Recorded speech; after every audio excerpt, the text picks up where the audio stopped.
Spadework for a Palace, translated by John Batke. If anyone has ideas for how to pronounce it, please comment. My guess is Laszlo Krasznarkai.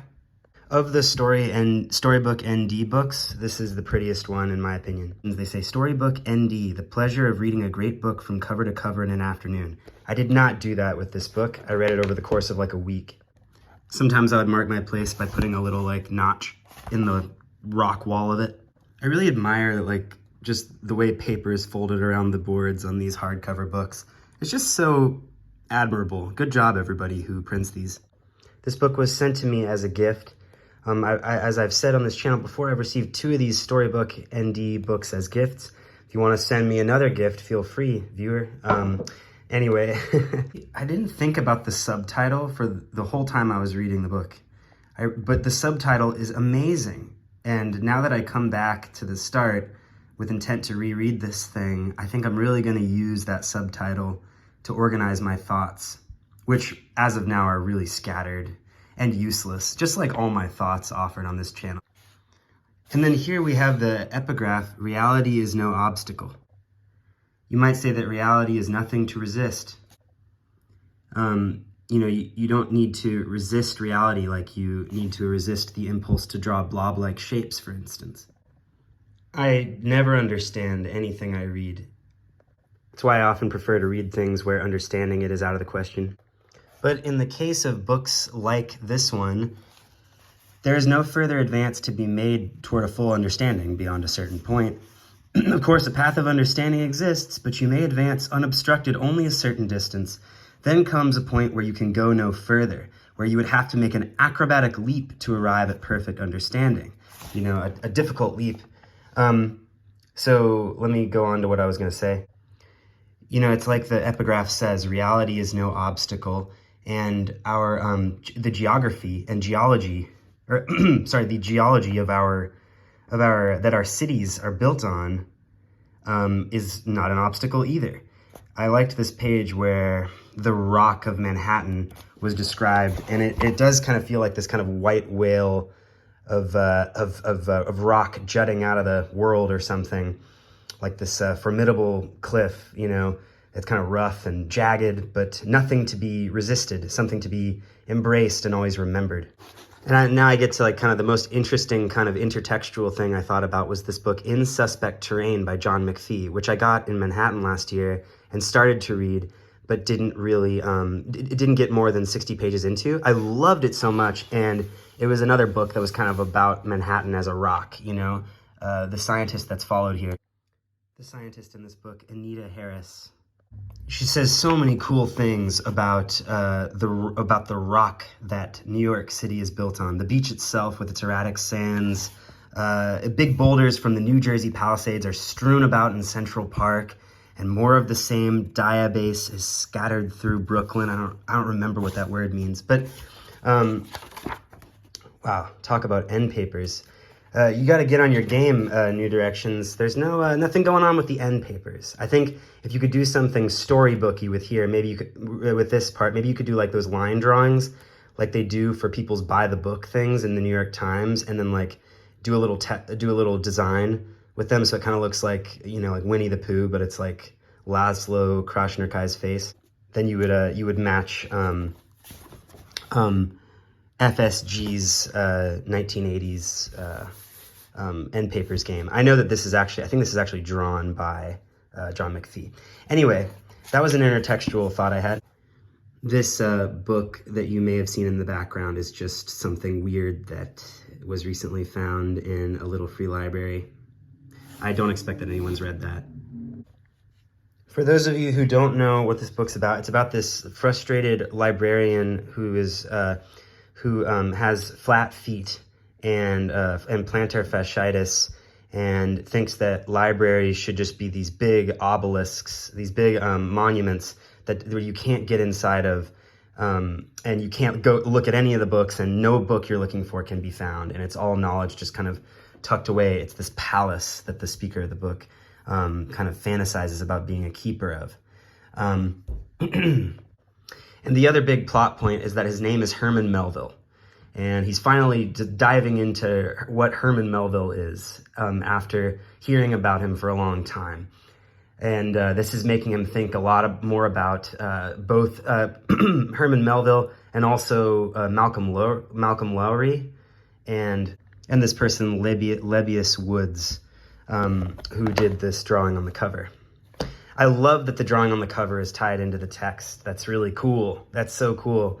It reminds me of copies of Self-Portrait in a Convex Mirror, where Self-Portrait in a Convex Mirror is on the cover. The description in this book of the MoMA exhibition that the narrator finds the Lebbeus Woods thing in was the first part of this book where I was like, oh man, I really love this part. Thank you guys for bearing with me so far. Now I'm gonna talk about some other thoughts I had. This book was given to me as a gift. Now, why was this book given to me? Why did Morley think that this book would be something I would like? It couldn't have just been that I like shiny things. Although that is true. I think it has something to do with Morley's memory of this thing I wrote a while back, the dawn of time. It begins with this sentence, it was the dawn of time, and then it goes through, it goes from there. Wow, I just hit my funny bone so hard. Wow, oh goodness, wow, I really hit my funny bone. You know, it's kind of like a monologue, a rant.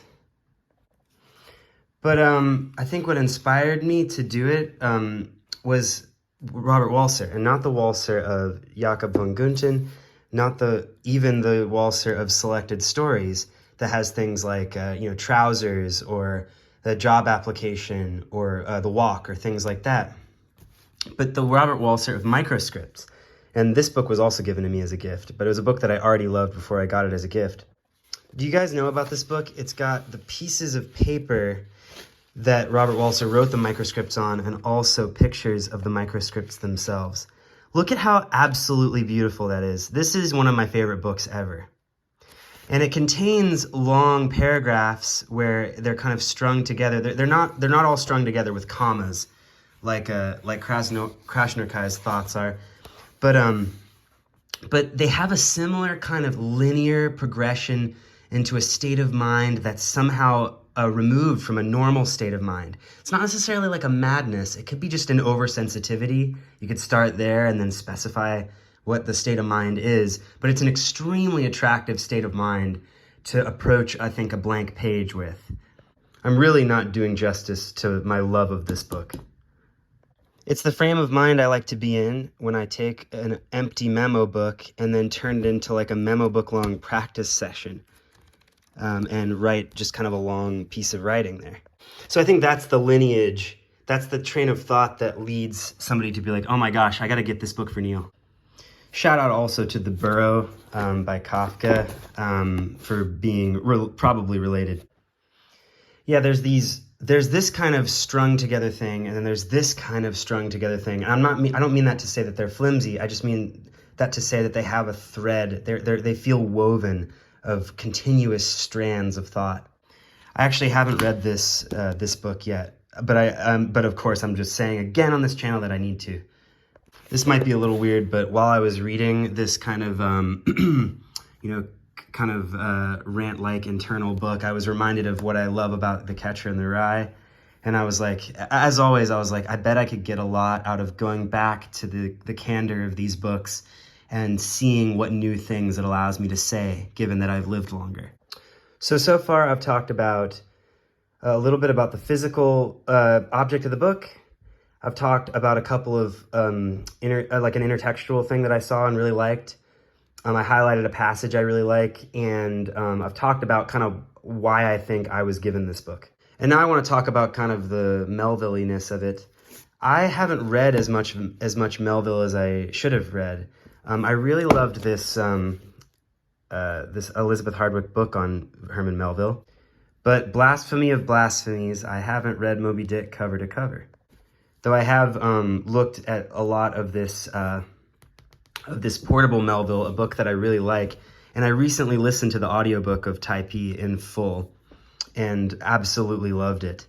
And this character, Jay Leda, gets a shout out in Laszlo's book. I'm even more ignorant about Malcolm Lowry. And of course I got this book out again because it was just like, you know, I guess I really do like books where one writer is really grappling with another writer.